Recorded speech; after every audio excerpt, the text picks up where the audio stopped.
work?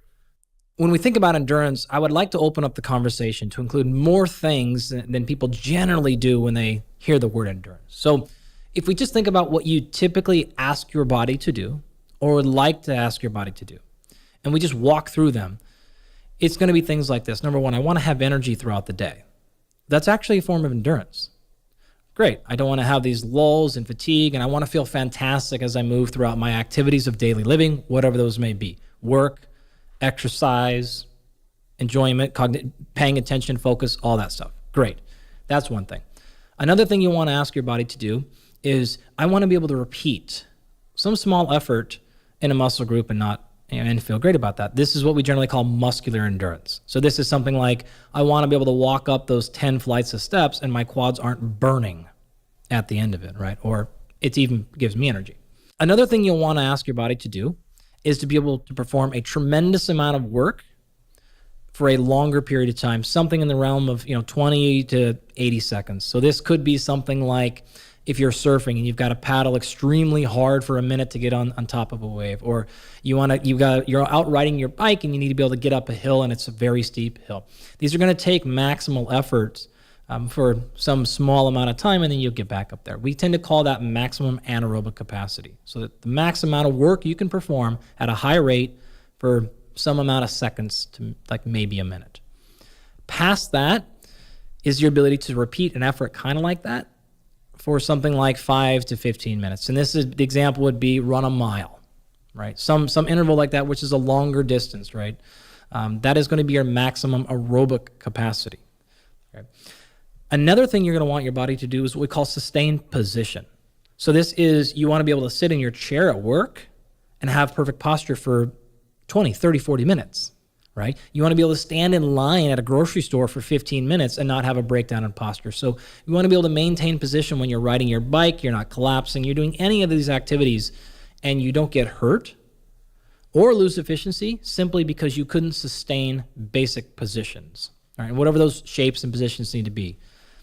Okay. And then the last one is a maximum distance. So you want to be able to go for a longer hike or have just a long day at Disneyland for whatever it needs to be and feel great at the end of it, right? So the goal with all of these things is not can you just do them, but can you do them and then you feel good afterwards. So we're back in a right position where they give you energy, you feel good about it, and it's not just something you had to do and you regretted and you felt awful. So those are the factors I think about when someone says, I want better endurance, is I want to walk backwards and say, okay, when you say endurance, what do you mean? And that's generally the things I've come across as, if you can handle all of those things, you're going to feel like you're in fantastic shape. You're going to feel your recovery is going to be excellent, and your physical performance in the gym or in any of the sporting activities you do will be enhanced. Given what you told us a little bit earlier, that endurance really reflects fatigue management and energy production, how do each and both of those things relate to endurance at a mechanistic level? Sure. I mean, really what I'm asking is, what is fatigue management and what is energy production? In order to do that, it's important that we understand all of those functional capacities that I just talked about. They all have different points of failure. Okay. So in order to then work backwards and say, well, how do I optimize my performance in all those categories? We need to go through each one and figure out, well, where am I failing? Some of them are going to be failing because of fatigue management, and some of them will be failing because of energy production issues. So if we walk through a little bit of how we make energy and how we handle fatigue, then we're going to have a better understanding of exactly what to do for each one of these categories if you feel like one of them in particular is worse for you or lagging behind, or if in general you just want to improve all of them. All right, now I'm going to make a little bit of a 90-degree turn here. I'm going to do it with strategy though, I promise. And I want to ask you a very simple question. How do you lose weight? I was taught that the calories in, calories out thermodynamics of energy utilization governs most everything. That is, if I'm ingesting less caloric energy than I burn, then I'm going to lose weight. And if I'm ingesting exactly as much as I burn, I'll maintain weight. And if I ingest more than I burn, then I'll gain weight. Sure, that is the approach you would take. What I'm asking really is, how are you actually physically losing the weight? So my understanding is that we have different fuel sources in the body: glycogen, which is stored in muscle and liver; body fat, which is stored in mainly white adipose tissue, and which is subcutaneous and around our organs, intravisceral fat, and that we can also use protein as a fuel. And then, as I recall, there's also a phosphocreatine system. And I think you're going to tell me that each of these systems is tapped into on different timescales and perhaps according to different levels of exertion. And I'm certain that what I just said is not exhaustive, but hopefully it is most or entirely correct. Pretty correct. What's that got to do with fat loss? At some point, body fat stores, adipocytes, fat cells, are going to start liberating fat as a fuel source. And the stimulus for that, I'm assuming, is going to be that other fuel sources are either depleted, or that the energy and metabolic systems of the body, I don't want to say decide because they don't have their own consciousness, sure, but are signaling in a way that registers that body fat would be the optimal fuel source given how long or intensely a given activity has been performed. Okay, we have some stuff to clean up there, but we're still not really answering the question. How am I actually losing that body fat? How is it actually leaving the body? Correct. My understanding is that it leaves the body through respiration. Aha. So now we have some interesting things to talk about. How am I actually losing fat via respiration? What the hell does that even mean? How is something that occupied this physical space on the side of me leaving my body through my mouth? And there's a very clear answer there, right? Which I'm sure you're queued up to. When you take a breath in, you're generally breathing in oxygen, O2. There's some other things, but we'll just stick to oxygen. When you exhale, you're breathing out CO2. The difference between those two is that carbon molecule.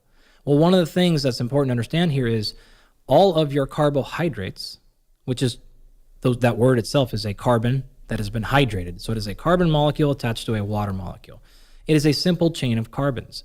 Your fat molecules are also chains of carbon. All of metabolism really, in terms of energy production, is simply trying to figure out a way to break those carbon bonds. As a result, we get energy from that. We use that energy to create a molecule called ATP, which is the central source of energy for any living being, right? That carbon is then floating around in free form, which is bad news internally. So we've got to figure out a way to get that carbon out of our system. So all of energy production, all of fatigue management really comes down to this core issue of how are we handling carbon and how are we moving it around the body? And so what we do is we do this sneaky thing. So another question I like to ask people is, why do we breathe? Well, for two reasons. To bring oxygen into the system and to offload carbon dioxide. But the neural trigger for breathing is when carbon dioxide hits a threshold level in the set of neurons in the brainstem and elsewhere, activate the phrenic nerve or the gasp reflex or a combination of things, and we inhale or inhale. Right. So a reduction of oxygen intake generally doesn't stimulate ventilation unless you're at altitude. Then that sort of changes, right? In general, it's an elevation in CO2 that's going to stimulate breathing out. The only reason you bring in O2 for the most part is to get rid of the CO2. Oxygen is not a fuel source. It is not a way, and it works the same with fire, by the way. So you know you have to have oxygen present for a fire to go, and if you squelch oxygen, the fire will go out, right? That's sort of half of how those like fire extinguishers work. But we think then that means oxygen is the fuel. It is not the fuel. It is something entirely different. It is a necessary product that is necessary for the metabolism process to actually occur. All right, so we're kind of dancing around an idea here, which is this carbon cycle of life. So what happens in plants is they generally will breathe in the opposite and breathe out the opposite of humans. So a plant will breathe in CO2 and exhale O2. All right, this is why we have to have a certain amount of these things in algae and forests and trees and stuff to maintain this O2, CO2 balance in our atmosphere. We do the opposite. And so we have this wonderful circle of life. We breathe in O2, breathe out CO2. They do the opposite. Well, what happens is because carbohydrates are long chains of carbon and fats are as well. Generally, when we think about fats, by the way, it's important to understand that structure a little bit. So if we think about triglycerides, it is a 3-carbon backbone chain of glycerol. So it's 1, 2, 3. And horizontally running off of each one of those are fatty acid chains, right? And so we form this structure that looks like an E, right? Like the letter E, 3 in the back, and then 3 chains coming off of it. Each of those chains are called fatty acids, and each of those fatty acids are a length of carbon, right? Or a number of carbons strung together. However many carbons are there determines which type of fatty acid it is, right? So stearic acid, linoleic acid, like any different number of things. It's also what determines whether or not it is a monounsaturated or polyunsaturated, as if carbon requires a special thing called a double bond. So if there's a double bond across every carbon to carbon, then they're all fully saturated and you're great. If there's any of them that are not double bonded, in fact, an example, if there is one that doesn't have a double bond, that is now called monounsaturated. And if there are many, it is called polyunsaturated. So there's pros and cons to all of these things, right? In either case, we're still talking long carbon chains. So what a plant will do is bring in carbon. And then it has this wonderful ability to use energy from the sun called photosynthesis. And it can take those carbons that it inhales and use the energy from the sun to form a bond. Now, in our prior discussion, when we were going over hypertrophy, we talked about the energy that was required to go through protein synthesis. That's because forming a new atom or a new bond between atoms oftentimes takes energy. In these cases, it does. The same thing happens here. So if a plant does not have oxygen or does not have carbon dioxide in the air, it has no fuel. Basically, think about it as that's what it eats.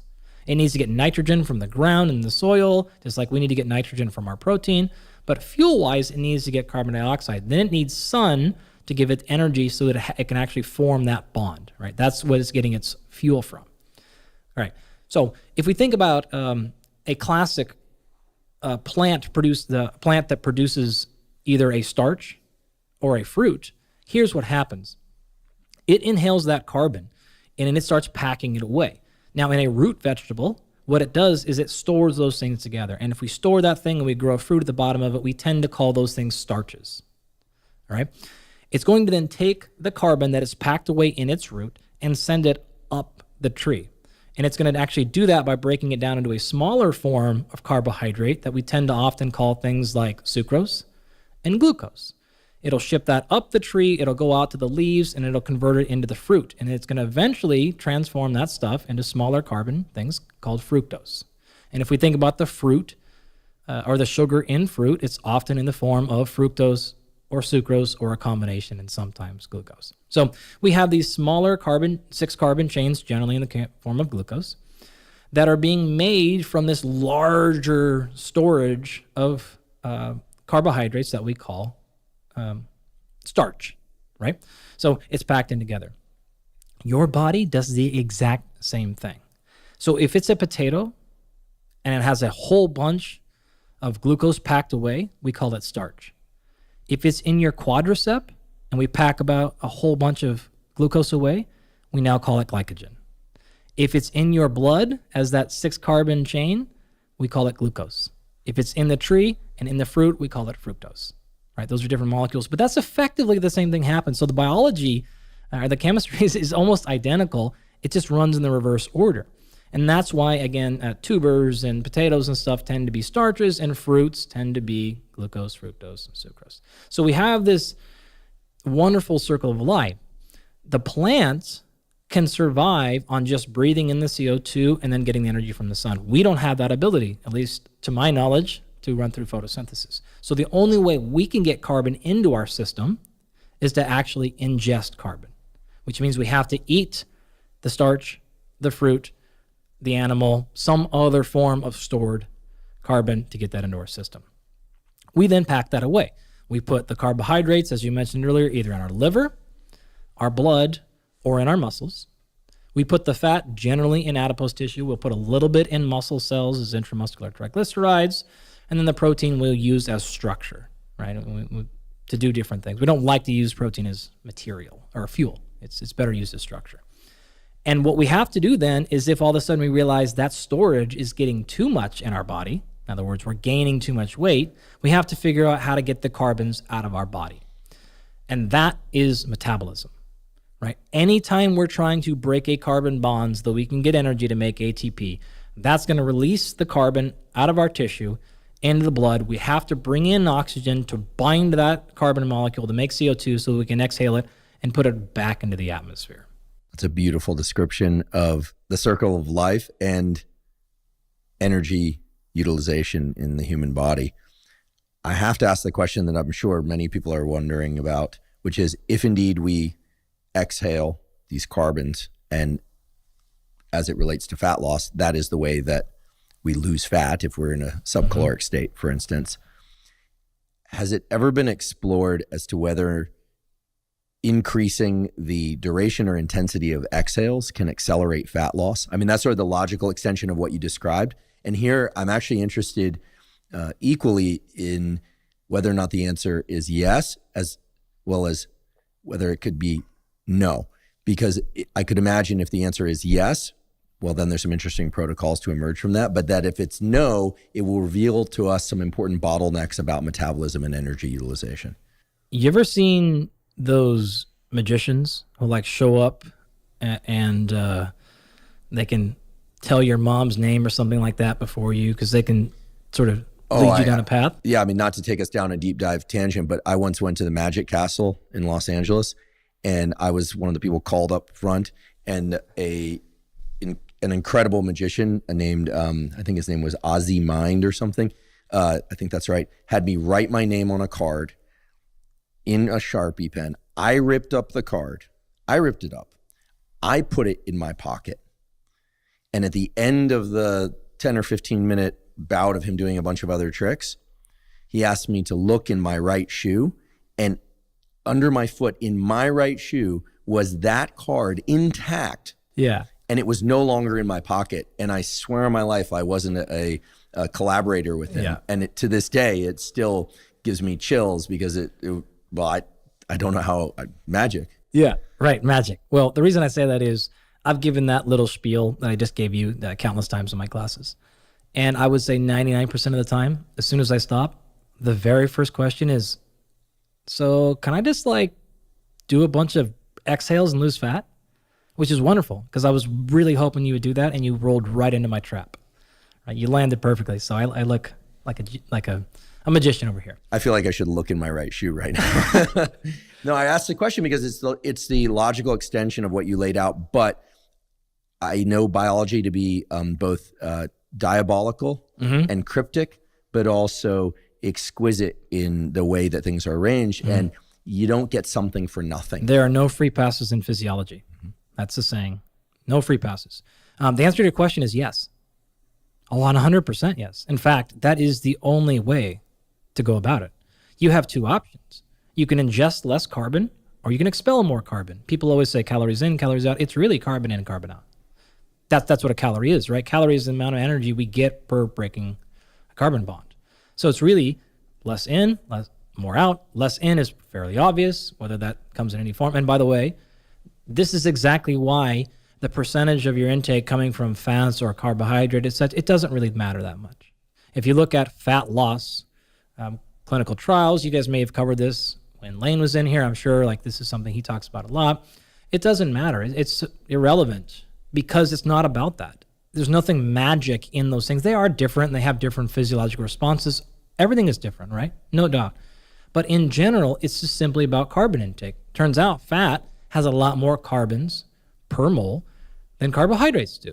So there's more calories per mole in there. So if the physical amount of fat needs to come in as a smaller amount, physical amount of carbohydrates will come in as a larger amount, but you can play any number of very high carb, low fat. What matters? Total calories, right? Again, it's not like the only thing that matters, but you know what I'm saying? Sure. Some percentages in the way can go. Fat loss works fantastic. High fat, low carbohydrate. Why do all these things work? Because it's not about that. It's about total intake of carbon, total expel. So absolutely, can you lose fat by simply exhaling more? In fact, that is exactly what you did this morning. When I hopped on the Airdyne bike. When you did anything, right? The question is, can you think of a scenario in which you could have a bunch of increased rates of exhalation that helps in fat loss? Sure. I can think of a lot of things that will stimulate increased rates of exhalation. One thing could be simply going, right? And so the question is like, can I literally do some breath protocols where I force exhale and lose fat? And the answer is yes. But what happens? What happens if you do hyperventilation training?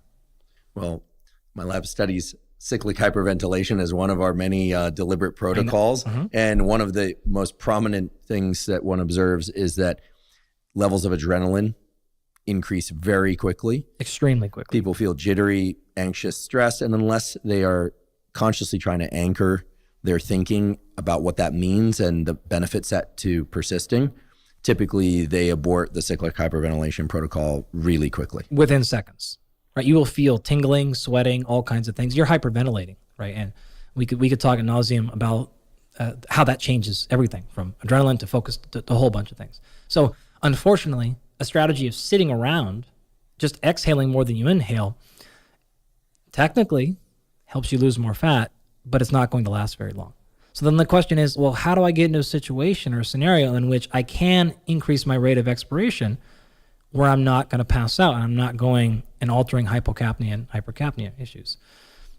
Any idea of a situation in which you would have an enhanced rate of expiration without worrying about passing out? Sure. Steady state exercise. Or not steady state exercise, lifting weights, intervals, moderate training, repeated, any of these things.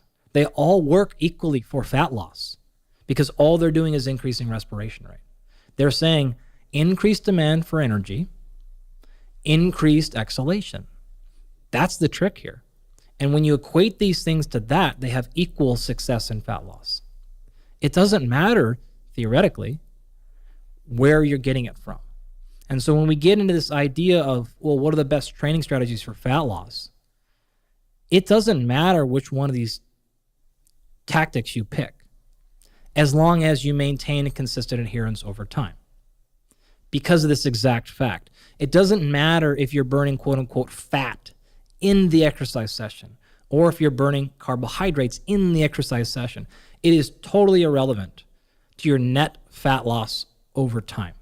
Okay, now there's some significant misconceptions there about what I just talked, and I would love to come back and walk through that in more detail, but that's the main take-home message here. It won't matter what's coming in and it won't matter what's coming out, because in either case, it is the same rate of oxygen in and CO2 out. That's the key metric. And hopefully this helps a lot of people have some relief, because they're like, man, you're so tied up on what is the exact protocol for training for optimizing fat loss. What's the exact nutritional intervention I need for fat loss? And then you wonder why all these different diets can work effectively, and wonder why all these different training protocols. And surely you know somebody who lost a bunch of weight and the only thing they did is they just started running. There was no advanced protocol. They just started running and they ran 5 miles every day. That works. And then tons of people who tried that and didn't lose anything. And lots of people who went to, I went to cardio kickboxing class, lost weight. Oh, I just started doing intervals on my, why? Mysteriously, do all these things work? Some spidey sense has to be going off in your brain where there has to be something linking these things. And what's linking it is simply carbon exchange. So put yourself in a position in which you are exhaling more than you are inhaling without passing out. The other problem is if you were to simply do a breathing protocol, while the rate of exhalation would go up, after that you would correct and go in the opposite direction. So that's the problem, is your net carbon output over the course of the day is not going to change unless you increase the demand for energy. And that's how you get into that negative state. Along these lines of exhaling carbons as